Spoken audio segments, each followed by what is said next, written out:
just know I like the song and it feels good. It makes you feel good for there. Thank you. So good morning. Good morning. How are we all doing this morning? Great. Okay. So Reverend Mykal, Yo. I'm putting you to work right away. Uh-oh. I need the first slide, please.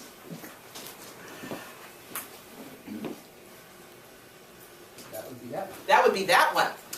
So we're going to start by focusing our attention on the screen.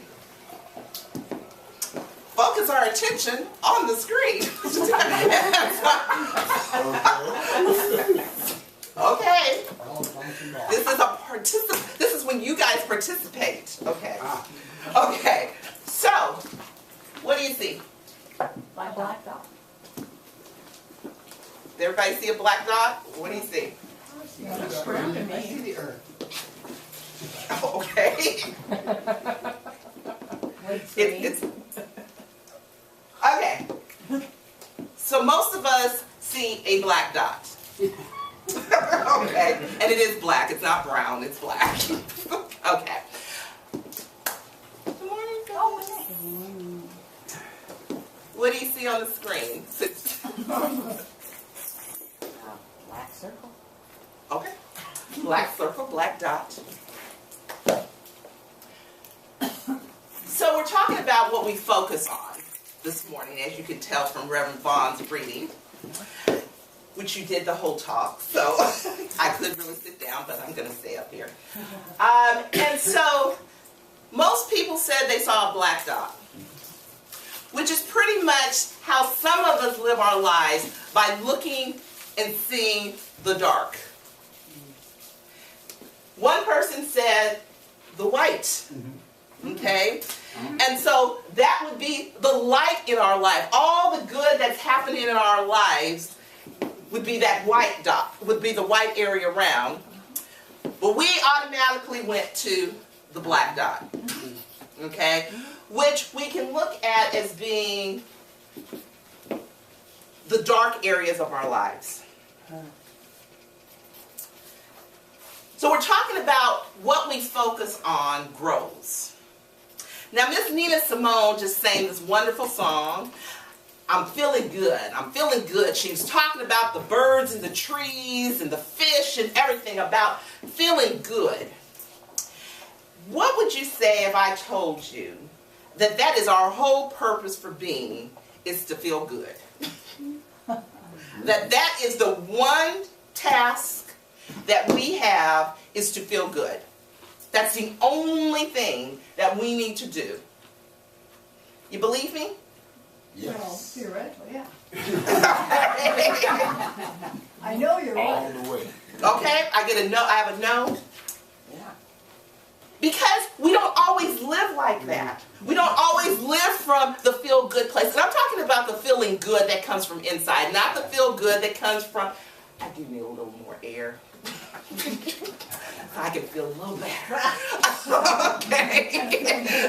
It's like moving and it's like, ooh. Okay.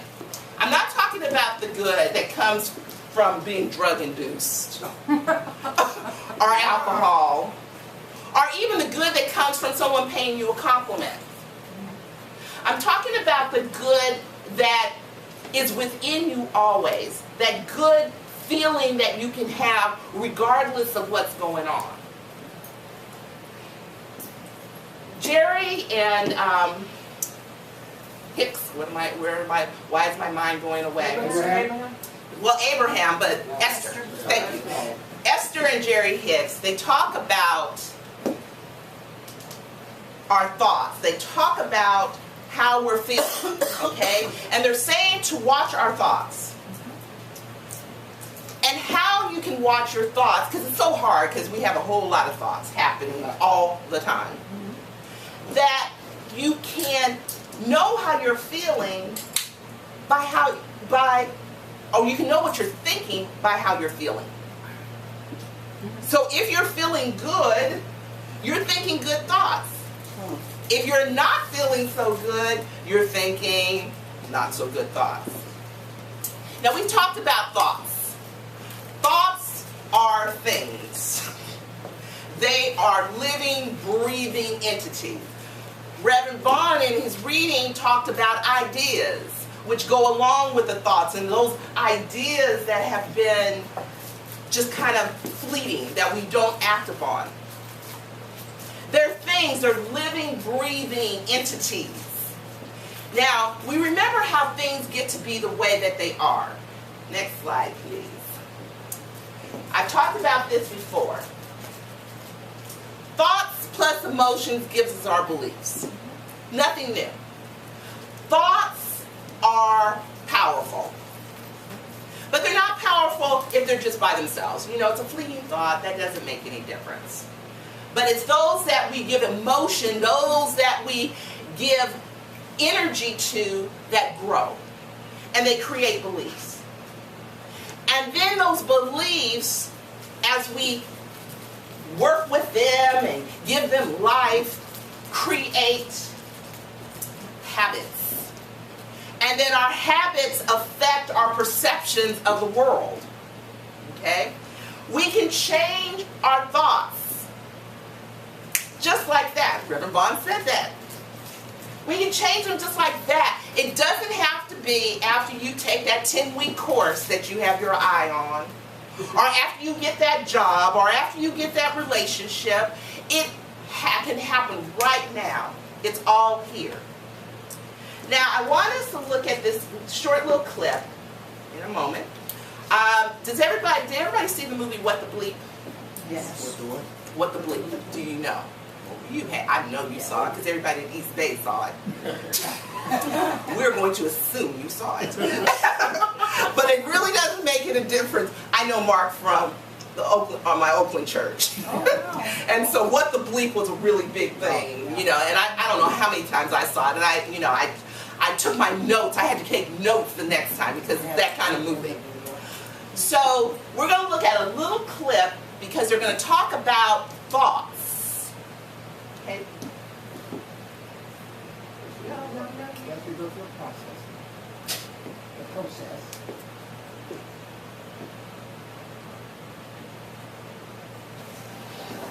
The exhibit comes to us from Mr. Mykal and Mr. Masuro Emoto. Mr. Emoto became terribly interested in the molecular structure of water and what affects it. Now, water is the most receptive of the four elements. Mr. Emoto thought perhaps it would respond to non-physical events. So he set up a series of studies, applied mental stimuli, and photographed it with a dark field microscope. This first picture is a picture of water from the Fujiwara Dam.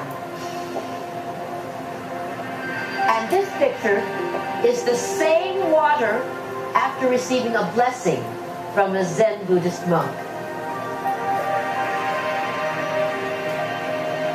Now, in this next series of pictures, Mr. Emoto printed out words, taped them to bottles of distilled water, and left them out overnight. This first photograph is a picture of the pure distilled water, thus the essence of itself. These subsequent photographs, as you can see, are each different. This is the chi of love. And we move along here to thank you.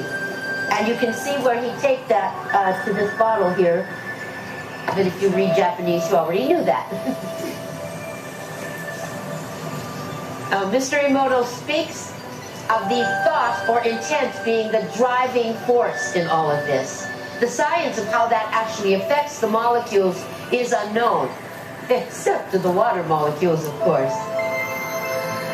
And it's really fascinating when you keep in mind that 90% of our bodies are water.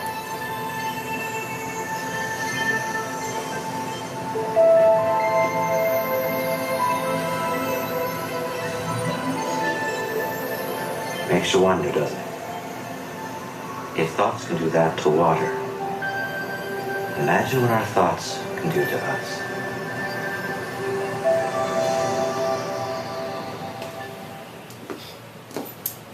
So, thoughts are things. And we're mostly water. So the things that we tell ourselves, the things that we say to other people, really have an impact. It's important that we watch our thoughts. Now, that's all well and good to watch our thoughts. But it's hard to watch them all the time.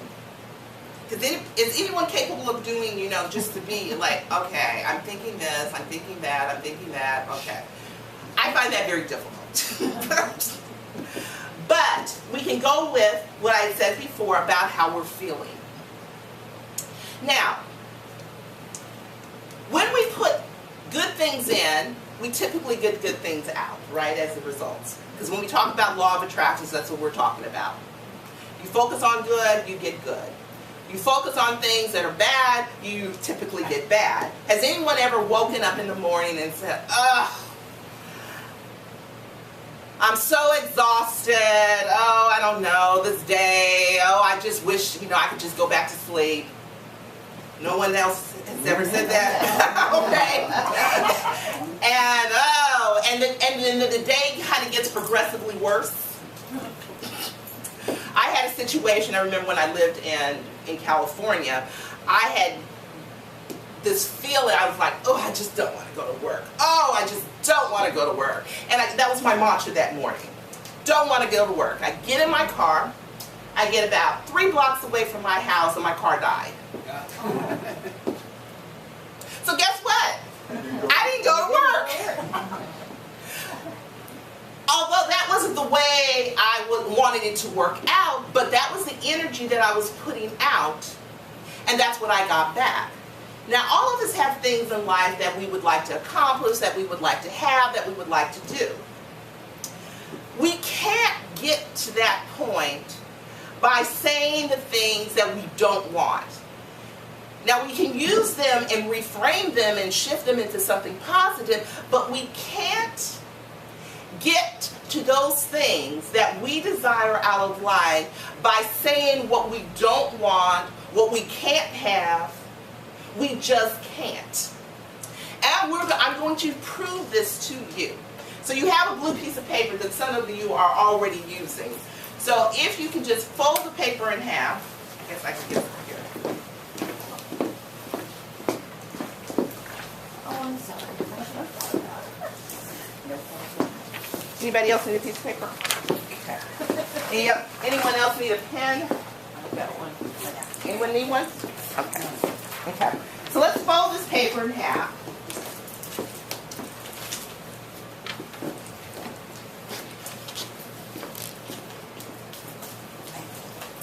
And it's going to be a drawing exercise. And you don't have to be an artiste to draw what we're getting ready to draw. And on one half of the paper, we're going to draw, we're going to use both halves to draw what I'm describing to you. But the first time, I'm going to describe what I want you to draw by telling what I don't want you to do. And then the second time, it's going to be, you're going to draw with me telling you what I would like for you to draw. Okay? So and it's going to be 4 symbols. Okay. Top part of the paper. Don't draw a circle.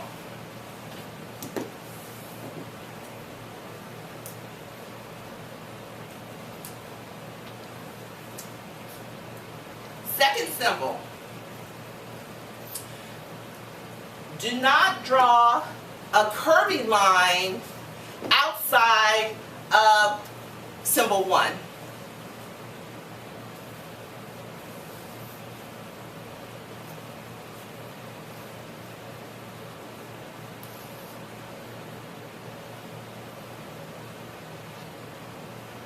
Okay, symbol number 3. Do not draw a square outside of symbol 1.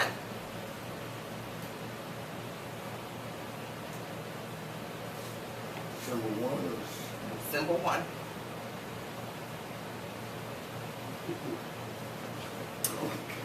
Okay. Fourth one. Do not draw a square outside a symbol 3.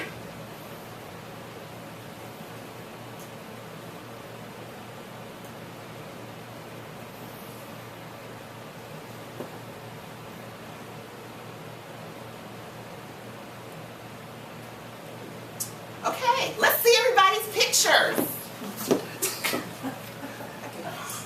Okay. Okay.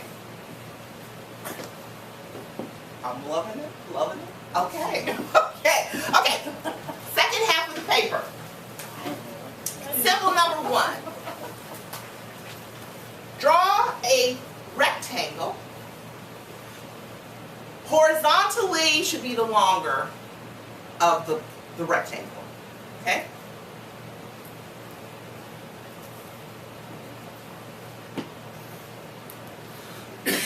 Symbol number 2.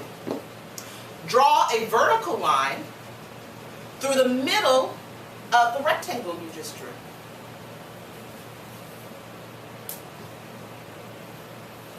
Symbol number 3. Draw a circle in the bottom right-hand corner intersecting your rectangle. So intersect the rectangle in the bottom right-hand corner with your circle. Is your face stop running? No, Oh, okay. no, I'm just.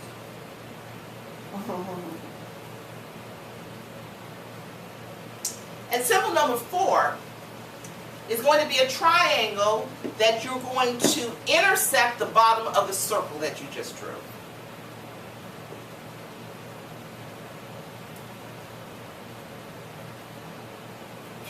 The bottom of the circle that you just drew.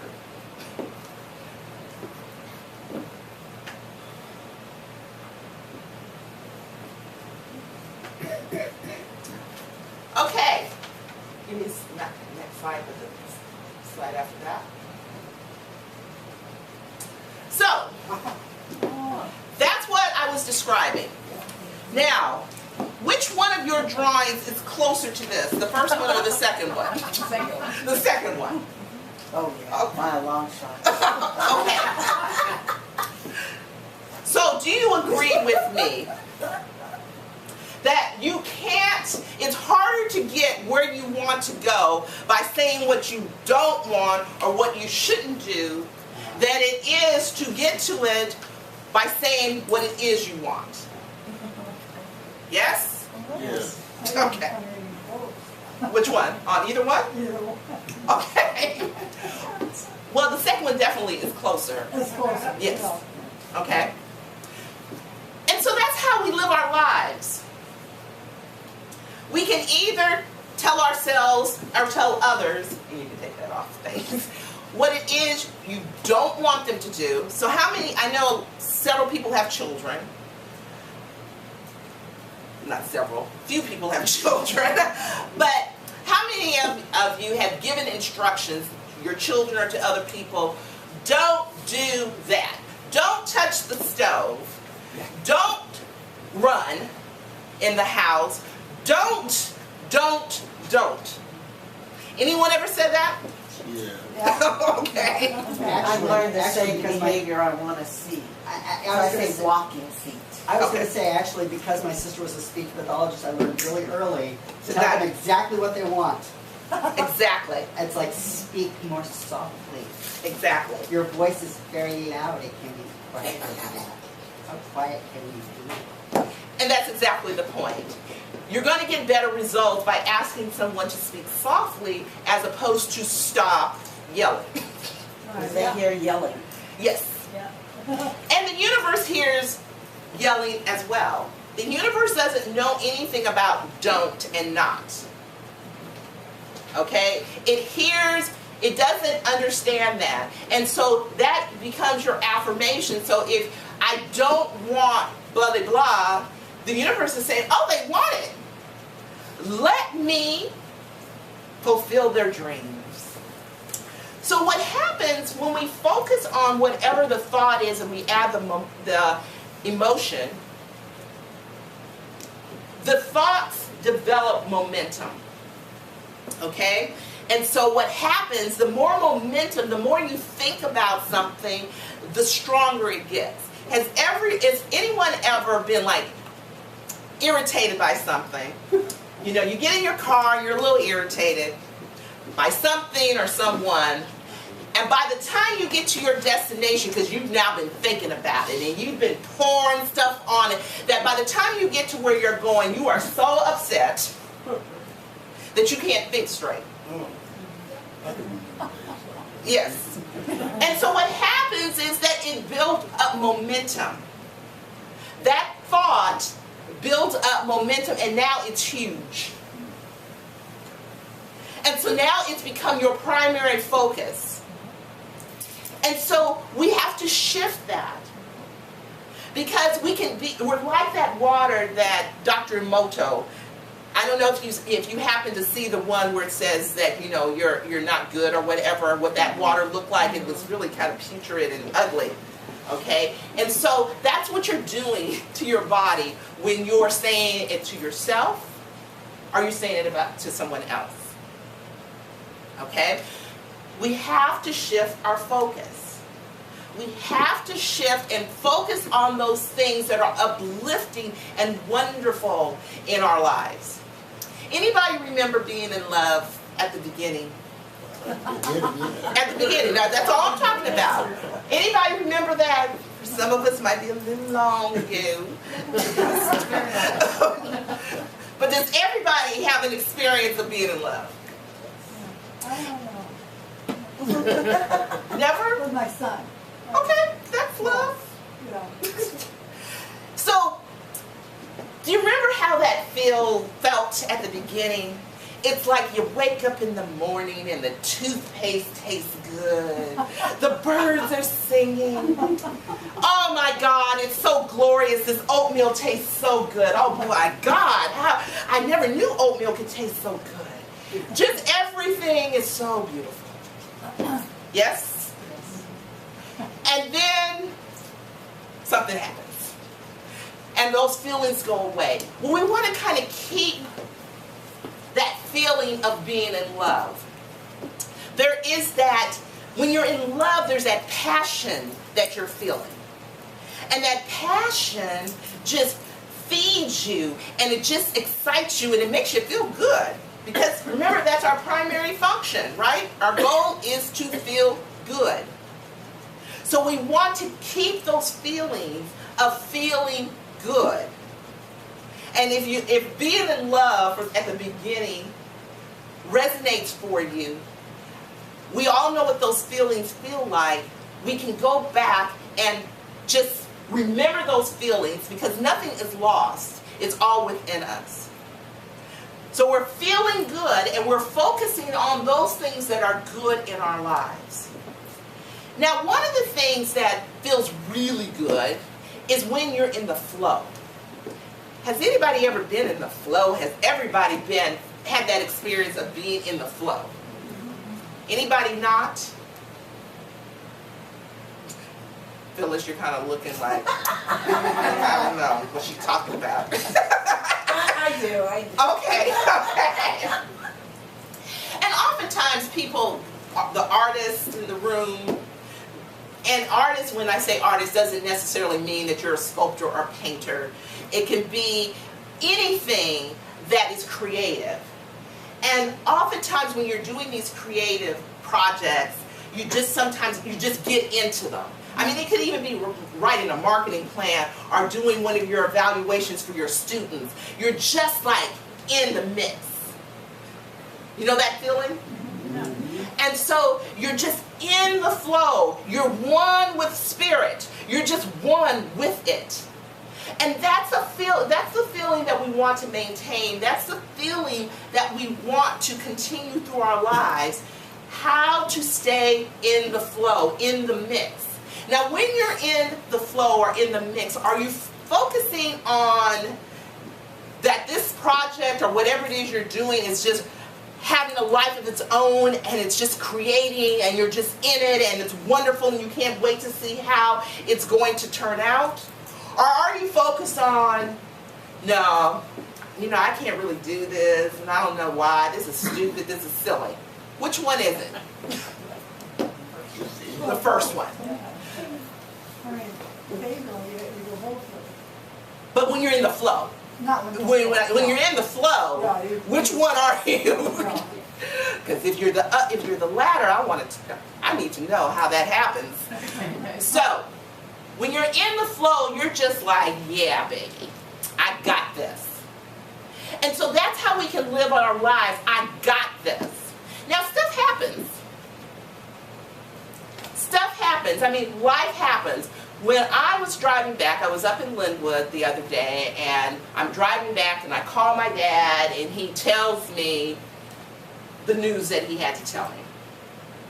I immediately went into the, I was not in the flow. It took me by surprise. It was just like, oh my God.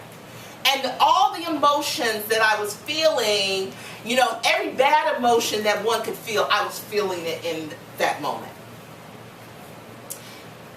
You know, I get off the phone with him, and I'm driving, and at that point I decided, I said, you know, I have a choice here. I can go with it, and the woe is me, and oh my God, life is horrible, and I'm just going to give up. Or I can see the bright, whatever is bright, I can see the white around the dot. And so at some point, I decided I was going to see the white around the dot. And in that moment, I had developed clarity. It's like, oh, okay, I can do this, we can do that. No, we're not going out like that. And I shifted the way that I was thinking. And it made me very excited. To the point to when I got home, I said, let me call my father and tell him what I know to be true. And there was a difference, a shift happened within him. Because when I talked to him the next time, he was like, yeah, okay. And so nothing happened. The doctor didn't give a different diagnosis. It was all about how I chose to look at it. Where was my focus? Was my focus going to be on what the doctors were saying? Or was my focus going to be on what I know to be the truth? So we always have this option. It's always an option. It's always a choice of where we go, of what we think about. Now, we've all heard the expression that if you're not part of the solution, you're part of the problem. Has anyone not heard that? Does everybody know what that means? Okay. Now, being part of the problem is really wide. Being part of the solution is very small. And let me explain what I mean by that. There are so many ways to be part of the problem. So many ways to be part of the problem. Anybody in here ever complain? Never. Anybody here ever have you ever been in judgment? One time. Just one? I know. And you were probably under influence of something, you know, in the hospital under some medication, that was not your choice to do that. Anybody lying? Yeah, has anybody ever lied? Even a little white lie? So whenever we're in those places, and I'm thinking, have you ever been angry? Have you ever gossiped? Okay, that is all part of being the problem. It's not part of the solution. And you're adding to the problem. Right. We have a collective consciousness. As much as you think that you're in this alone, We are all connected. There is a connectedness with all of us. And so what I do affects everybody in this room. What I think affects everybody in this room. And the same goes for you. So if you're not part of the solution, you're part of the problem. Now I'm going to bring up one subject that I know everybody in this room has very strong emotions around it. Okay, I'm bringing it up. I am going there. And I am showing you and telling you, if you're thinking this, you are part of the problem. Oh, don't tell me that. I know. Yes. Yeah. I know. She's hiding her face. I knew. Yeah. And you know what it is going to be. Yes. Yes. Our lovely president. I said it. Yes. Okay. And I know all of you, because I've heard it. I've participated in it. And so as we sit in judgment, as we criticize, as we talk about, and do you know what he did? Do you know what he said? And we oftentimes say it with such energy, such emotion. So remember, a thought plus emotion gives us a belief. And so when we go there, we are part of the problem. It's this collective consciousness. I'm adding to the muck and the guck. I'm adding to it. I am not helping the situation at all. Now, I'm not saying to be Pollyannish. I'm not saying, oh, you know, because we oftentimes in religious science say it was all good. Oh, yeah. And I've heard people complain. Like 15 minutes of complaining. And then afterwards they go, well, it's all good. And I'm like, oh, really? It's not all good. And the emotion that you have put into it is telling the universe it's not good. And then what's happening, the more we do it, the more it becomes not good. And so it's like, how do we reframe what we're thinking about this particular person? Or what we're saying about this particular person? How do we reframe that so that it can be positive? We have to start celebrating the good things in the world. I'm going to say it again.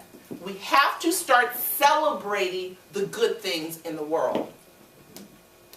What's that? Yes. Because we know that what we focus on grows. So if we start celebrating the good things, what do you think's going to happen? It grows. We saw when in the video, I don't know if anyone caught it, when they were talking about the Buddhist monk prayed over that one piece of water and how beautiful. I mean, weren't those shapes beautiful? And so that came from just someone praying. And so that person was contributing to the solution and not to the problem. And so one of the things is that we have to step back. I know, Reba, you were saying, you know, you want to be conscious. We know when we're going into that stuff. We know. Because we can feel it in our bodies. Does anybody not know when they're getting ready to go down to that place that is that place of negativity? Has anyone, I mean, because part of what happens when you're conscious, because that's part of what happens in religious science, we become conscious, we get this aha. Once you know, you can never not know.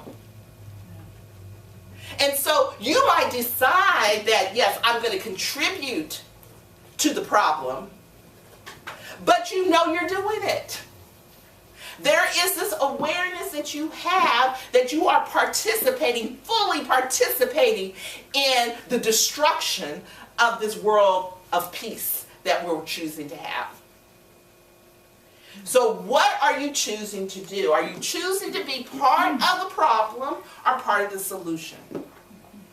Every single thought plus the emotion creates. We are creative. And so it's up to us to choose something differently. Now, one of the ways in which we can do that is by being in gratitude. There is something to be thankful for all the time. I don't care if you're in the midst of whatever.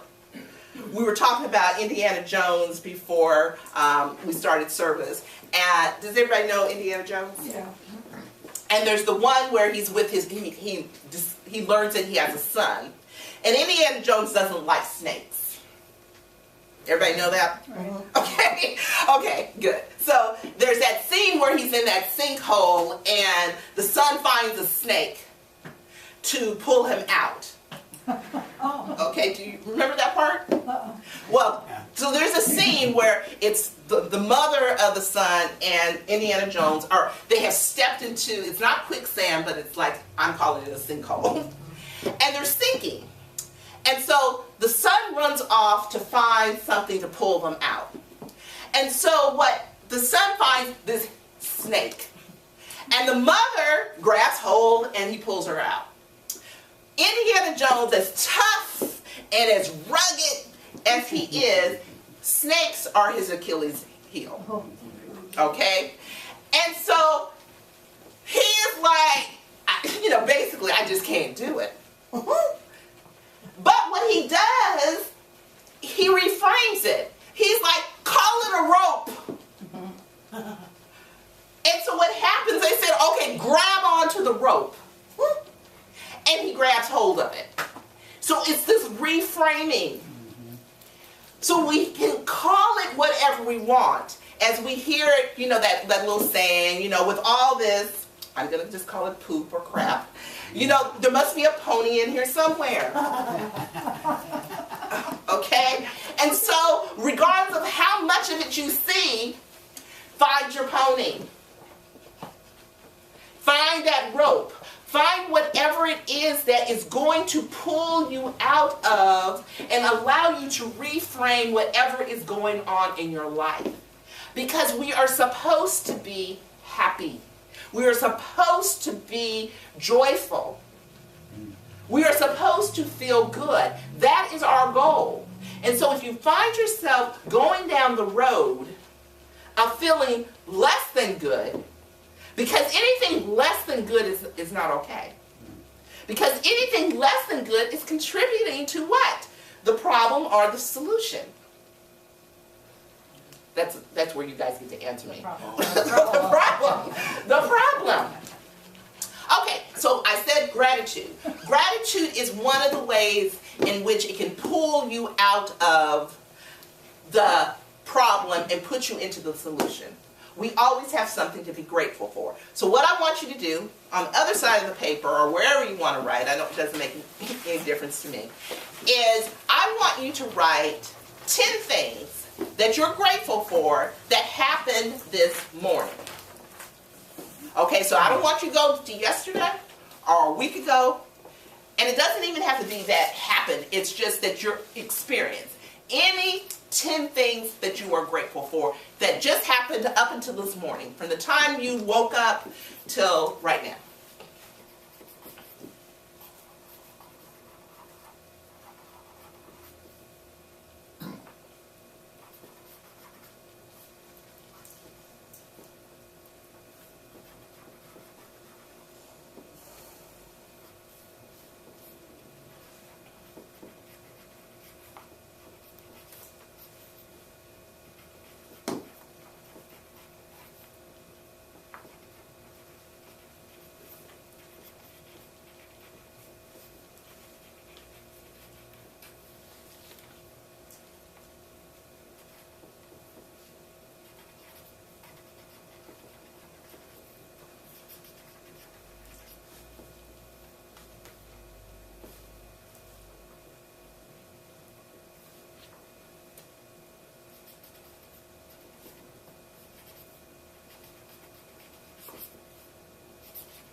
are we doing?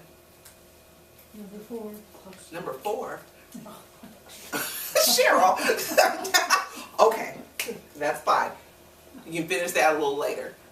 Okay. Was that easy? Yes. Easier than you thought? There are so many things to be grateful for. And sometimes we think that it has to be big. The simple fact that we woke up this morning, I remember Reverend E would always say, I woke up in my right mind, because not everyone's capable of saying that. True. Okay? For sure. We got here. You know, we had clothes to put on. We had food to eat. The sun's out. And it's Seattle. You know, it's like, whoa. And it's not hot. Well, they It's said it's warm. going to get 90. But They it's said. okay. This morning was cool and comfortable. Yes, it was very nice. I mean, so much, just in a few hours. And so, if we focus on the gratitude, the good things, because there's so many of them, there is no room for the other stuff. Because remember when I talked about momentum? If we continue to focus on the good in our lives, it develops momentum. And pretty soon that's all that we're going to see. I think about, there was one day this was when I lived in California. A friend was driving. I was driving my car and she was driving her car, and we were going to go eat. And we were probably only going to go about a mile. And she was following me, and so we're driving down Telegraph and going to the restaurant.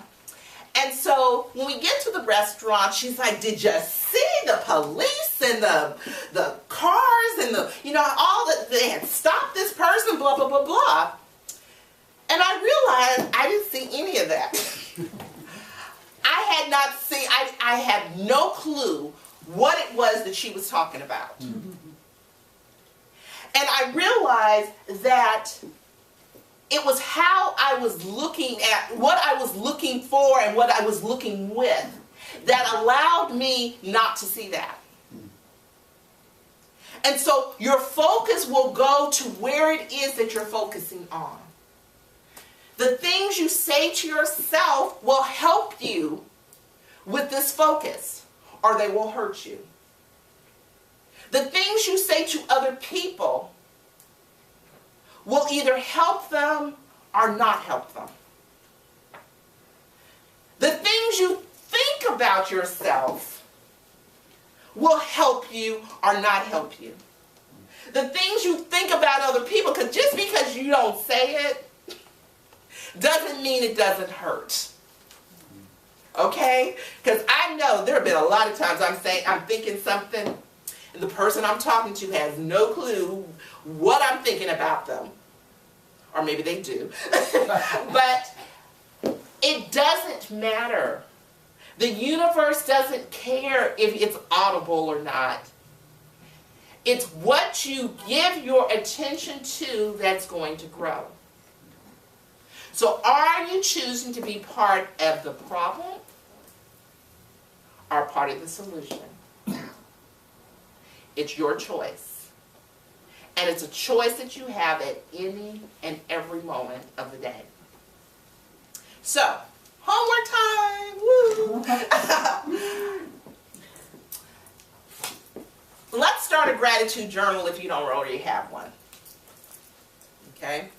And a gratitude, does everyone know what a gratitude journal is? Yeah. Does anyone not know? Yeah, sorry, I don't know. Okay. So actually the way I like to do it is at the end of the day, I will write down all the things that I'm grateful for that has happened during the day. And it doesn't have to be all of them. It can be, you could decide, okay, I'm going to do 10. Or it could be something you decide to do during the day. Writing is the powerful part of it. There's something about when you put pen to paper, and it's not the computer, it's pen to paper, just like some of you are doing right now. Okay? So that's the gratitude piece. Does that make sense, Cheryl? Okay. The other piece is I want us to, at least for the rest of the day, to pay attention to your thoughts. Do you feel good or not so good? If it's something that you're feeling good about, hey, let's go with it. And it's only a problem if you have some psychological problems and you can't decipher what good or bad is. I don't think that's anyone in this room. Okay?